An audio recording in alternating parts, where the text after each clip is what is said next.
series where I answer marketing questions as to best of my knowledge, and the focus would be on small medium enterprises or small businesses, and I'm also trying to make it Manglish, trying to make it rojak to just kind of make it Malaysian friendly and to just make it a bit more santai lah, basically. So today's question is contributed by ChatGPT when I ask what are the common challenges faced by small business owners in Malaysia? And this was the question posed, which is how can we effectively reach our target audience with a limited budget? Or in bahasa, which is macam mana kita boleh dapat, or macam mana nak dapat target audience kita dengan efektif dengan budget yang terhad, right? So most important here is apa sebenarnya yang soalan ni nak, dan apa jawapan yang patut dijawab, right? So here is effectiveness. Obviously anything we do kita nak effectiveness, but the main thing soalan ni adalah targeting, or main concern lah orang kata is the targeting, and that budget dia adalah limited, right? Targeting and budget yang terhad. Now,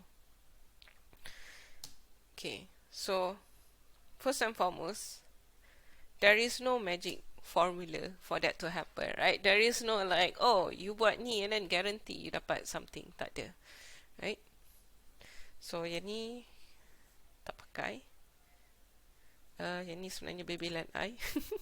Okay, so let me bring this to the center.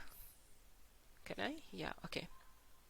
So now before we go any further, I want to highlight this. I'm gonna just create another layer supaya I boleh conteng-conteng, right? So thing is, before we answer anything like a direct question, I think it's very important to build some foundation to have an understanding. Let's start with like, okay, how things work often with product and services. There is these three main elements, right? There's a lot of other elements as well, but these are the three main elements that more or less can be controlled, right? Keyword here is control. Whether or not something can be controlled. Boleh dikawal lah, kan? Benda tiga ni selalunya more or less dalam kawalan kita, and everything else is out of our kawalan. Right? What does it mean by quality? So kita boleh kawal quality dengan beli barang-barang yang high quality, obviously, or modify a raw material so that it can perform better. And then there's the element of money or harga or price. Kita boleh kawal obviously how much we want to sell or how much we want to buy, the pricing type of product. That is again dalam kawalan kita more or less, of course there's always like a ceiling price lah because of government thing or things like that, but more or less we kind of are able to control price, whether as a buyer or as a seller. We get to have a certain level of control. And then the last one is speed, which is how fast or how slow a product or service can be delivered. So these are the three things that can be controlled. What are the things that cannot be controlled? I can give you an example, which is sometimes it's luck. Like if musim hujan, dan tak boleh apa-apa lah, nasib, in a way it's nasib lah. Musim hujan, harga sayur naik, sayur tak boleh tumbuh, or I'm not a farmer, I'm not sure, but what I learned is that I remember kalau musim hujan or musim panas teruk, memang harga sayur naik lah, which is fair juga sebab macam kesian lah orang petani semua kan. So element of nasib ni kita tak boleh control. That is just reality. And then another one is kadang connection, cable, it's like benda ni kita tak boleh control. It's not like we get to determine who we are befriend, who our friends are, or who we meet.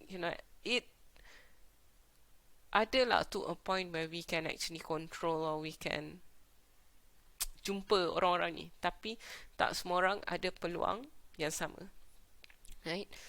And of course peluang. So these are like the few things where you cannot control lah.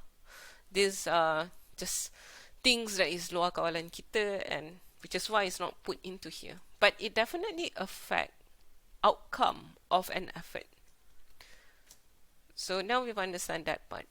Now the third part is understanding what does it mean when we say it's a limited budget. When somebody say, oh, I ada budget yang limited, apa maksud dia? Maksudnya adalah, bro, I tak boleh bayar you market value lah. Maksudnya, I tak boleh bayar your service or product at the current market value that is most effective.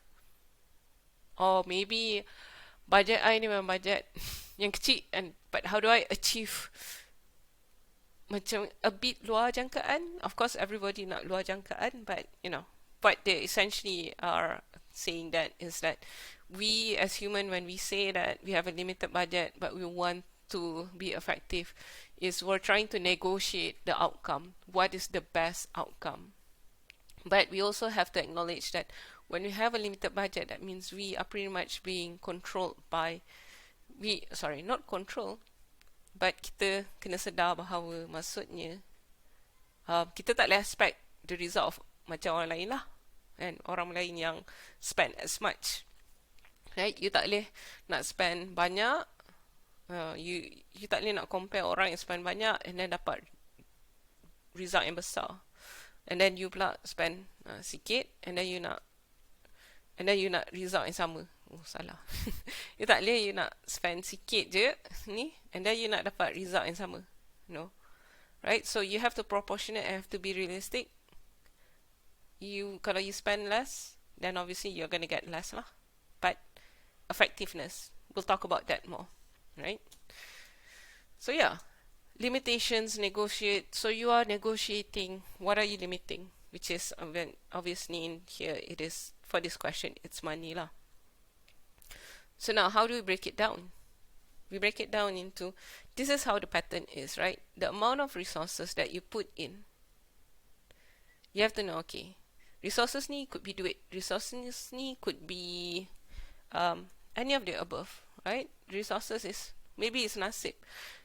Resources ni pun juga peluang. Maybe you ada more peluang untuk dapat grant because of certain thing. Kadang resources ni also, sebab you ada kabel besar, so you actually have more resources. Now, the act of working within a certain budget or with a certain limitation, that means you have to prioritize those resources. Macam mana you nak utamakan, bukan macam mana, tapi yalah, betul lah. Macam mana you nak utamakan resources tu dan macam mana you nak gunakan resources tu. So yeah, if you have a certain amount, how do you prioritize? Where do you spend it? That is how you negotiate and achieve get to achieve your goal. Again, we're still not addressing directly on target market, target audience and limited budget. We are addressing about the mechanism of how you're going to achieve your goal with a limited budget, whatever that goal is, right? So keyword here is prioritization. Mengutamakan apa yang you nak utamakan, dan you have to make sure apa yang you utamakan menolong you ke arah goal yang you nak achieve. Apa goal you? You also have to be very specific with goal, because semua orang akan kata, I nak buat profit. Macam mana profit? Sales. Itu je lah jawapan dia. But that's not realistic, neither is it specific. Because if it was as simple as that, then don't ask me about limited budget. Why didn't you just work hard or just simple as answer profit, right? So when you have a limited budget, you have to be realistic and you have to be very precise. Okay, you want sales, you want profit. How are you going to get those sales? How are those profits going to come into your door, right? How are you going to best optimize your money, your resources, whatever resources that you have?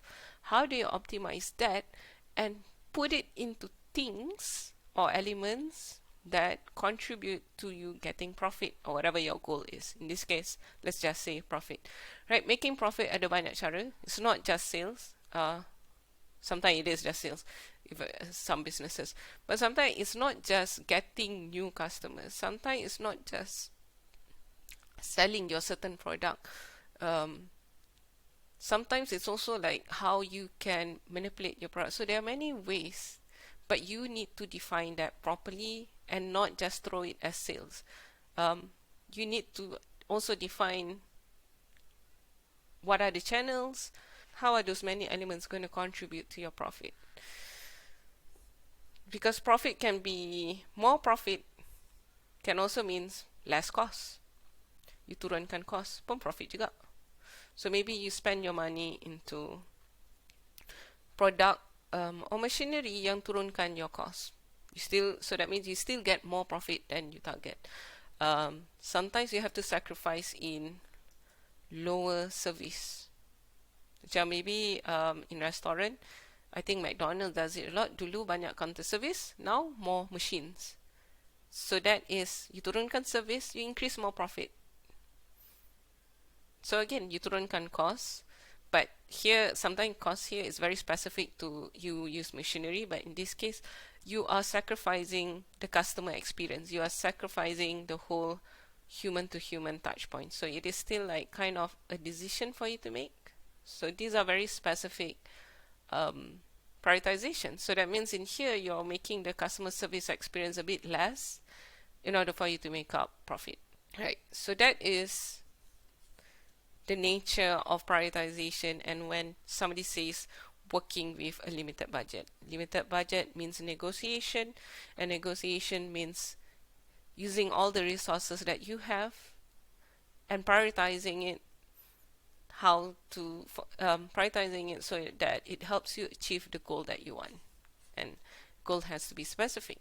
So now we're gonna again look back at the question. So the goal of the question here is getting the right audience. And then the second goal is to get that right audience within a budget.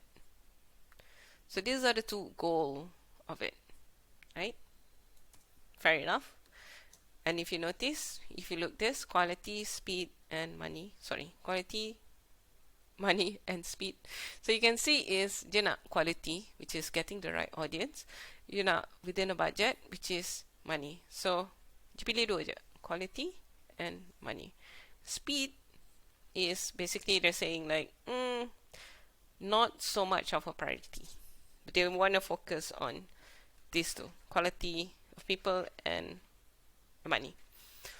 Now, here, if you notice, if you have limited budget, now you have to make up with, like I said, where you have like this extra thing to kind of make it more effective. Now, in this case of question, I would say the extra thing that you need is knowledge or wisdom or experience, aka ilmu, right? So knowledge here, that means when you don't have enough budget to campak all the advertisement to orang or cakap dengan semua orang, what you can do is you do a little bit of research, take some time out, right?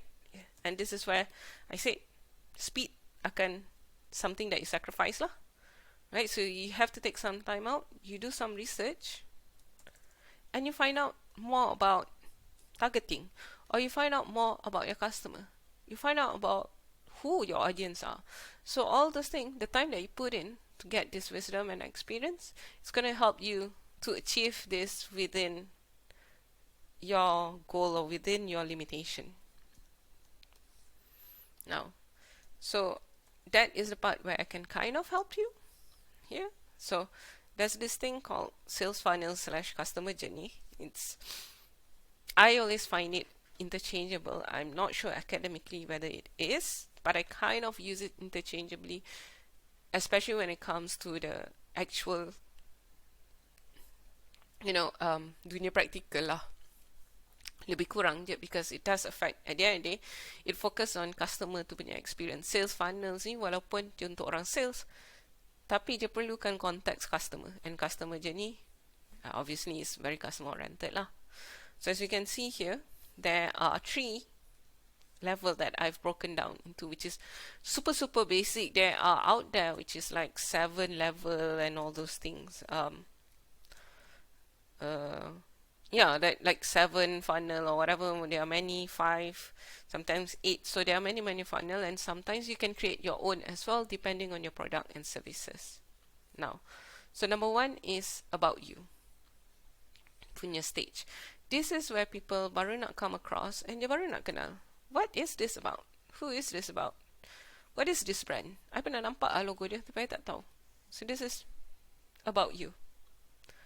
And this is why the I is. This is where the first time they see you, whether it's on a billboard, whether it's on a poster, whether it's on a flyer. That is the first stage where they don't know who you are. You are a mystery to this person, to this customer. So adalah kelompok ni. Maybe if you are a restaurant in KL, and then you have somebody from Malacca comes to KL, so they will be here.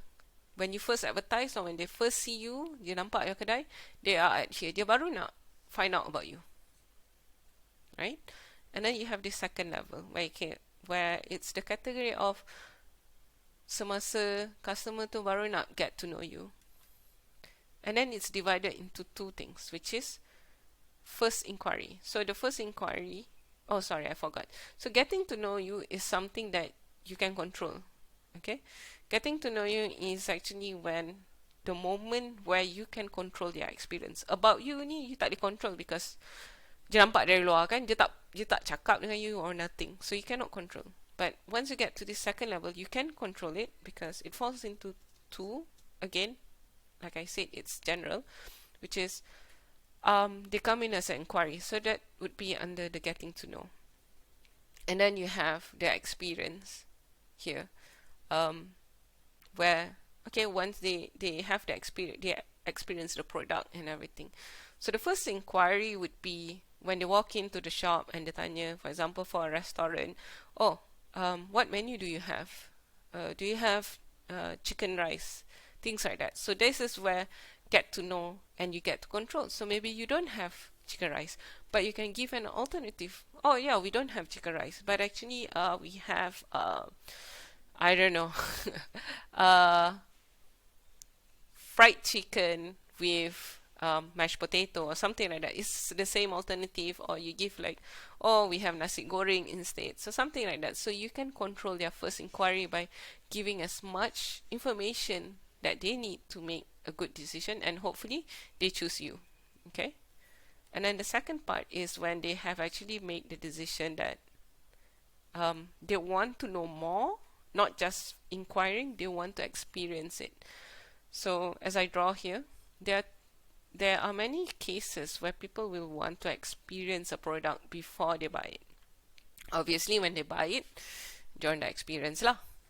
But there are certain products where it just makes sense for you to give them a taste of the experience of using a product. For example, here is car. So if you notice, a lot of creator punya company, diorang akan either buat event at diorang punya tempat, or they bring the car to shopping malls because they want people to see and experience it, because that actually helps people to make better decision about buying a car, or kind of like a good opportunity to invite them to buy a car because diorang dah rasa kereta tu and like, oh, this actually feels good, sedap, or blah blah blah. So kereta memang is one of the main things that that actually requires experience before buying. And then the second part is a bit more jangan atas sangat, which is macam nugget. So yeah, nugget ni macam tak indah sangat, but ini adalah nugget ya. Okay. So nugget atau sausage. So nugget atau sausage, usually you notice they will go to supermarket bagi orang sample. Why? Because the market is so saturated, and the only way that you boleh menang hati orang is to actually convince them, hey, nugget kita orang sedap, hotdog kita orang sedap. Because kalau takat packaging, memang penat lah you nak berlawan packaging, beli packaging, and the question is, berbaloi ke? Adakah berbaloi you nak kena print on a new piece of paper, you kena redesign just because you want to compete? Or is it better to just remind people or maybe give people yang baru and say like, hey, our product is so good, try it. So, and then bila dia taste and they're like, oh, sedap, and then they will buy. Or if diorang tak perlu beli sekarang, they remember that they will buy next time. So these are like the example of where you have to get to know them. People have to get to know the product. And the last one is after sales. After sales is usually the feeling after using. After sales refers to the feeling after or using or engaging with your product or services. It could be customer support. It could be the ease of getting information about your product. It could be after makan or minum your product, diorang rasa apa.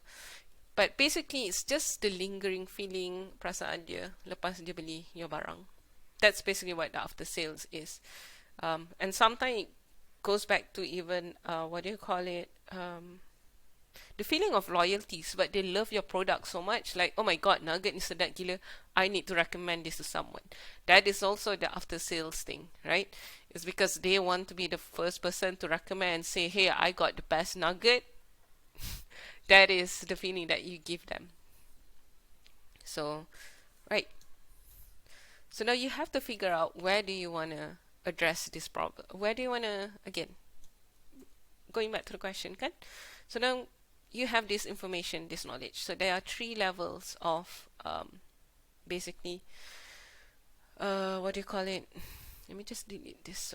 So you have 3 levels of customer journey that you need to address. So now the question is, which one of these 3 that you need to put your money in? That is the big question. Right? Like, you nak letak duit kat sini ke? You nak invest duit, hantar advertisement supaya semua orang akan nampak your branding, your logo? Atau you nak spend your money on customer specifically yang dah mengalami masalah your product. So the first time dia orang inquire, you nak get people to first start inquiring. So ataupun you nak dapatkan, you nak suruh orang experience your product. So you need to figure out that, or maybe sebenarnya you ada problem with customer retention. Maybe you don't have a problem with customer baru coming to your, or sorry, not just coming, buying your product. You're like, oh, kita okay je, we always have new customers, but sales macam tak cukup juga. Sometimes it's because customer retention, because you don't have customer who repeatedly buy from you. So maybe your marketing skill is like through the roof. People nampak, people want to buy, but then after they buy, they don't want to buy anymore. So that might be the problem of, like you say, target audience. Target audience tak semestinya orang baru. It could also be orang lama. So in this case, if it's after sales, then customer retention, right? So like I said, yeah, figure out which way that you want to go, and then you prioritize, right? If your budget memang kecil, then you go into like, pilih satu that is most effective. And for you to make that decision, there are 2 things that you need to decide between this.